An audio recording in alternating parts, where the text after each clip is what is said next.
तर hello guys, आपल्या JM ब्लॉगमध्ये तुमचं स्वागत आहे. तर आज आपण प्लॅटिना 110 मध्ये बघणार आहोत की ॲव्हरेज टेस्ट कितीपर्यंत आहे. तर तर आज आपण बघणार आहे प्लॅटिना 110चं मायलेज टेस्ट.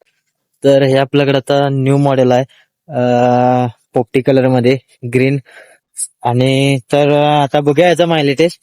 आता बरोबर किलोमीटर झाले 4000, सॉरी 462 झाले आता आपण. आणि इकडे टॉकी फुल आहे आता आपली.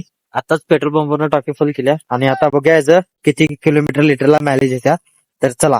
पहिला आम्ही गाडी घेऊन सरळ हायवे रोडला आलो. हायवे रोडला आल्यावर आम्ही तरी नॉर्मलमध्ये 40, 50, 60 गाडी चालवत होतो. मग तिथनं हायवे रोडवरनं काय नॉर्मल हायवे रोड पळवत होतो. तिथनं ते सगळं आवरल्यावर हायवे रोडमध्ये काय प्रॉपर आहे त्या रूटमध्ये निघालो. मग तिथनं सगळं आवरल्यावर आम्ही सिटीमध्ये आलो. सिटीमध्ये आल्यावर कसं आपल्याला आणि सिटीमधलं मायलेज चेक करायचं. मग सिटीमधलं 20, 30, 40, 20, 30, 40 ह्या स्पीडनं आम्ही स्पीडमध्ये चाललेलो. मग तिथनं आम्हाला का नाही प्रॉपर याचं 1 लिटरमध्ये ॲव्हरेज आम्हाला आलेलं आहे 80 किलोमीटर. त्यामुळं प्लॅटिना बजाजवाल्यांची ॲव्हरेजमध्ये खास आहे, कम्फर्टमध्ये खास आहे. त्यामुळे 110 CC असल्यामुळं सगळं काय विषय नाही त्यामध्ये.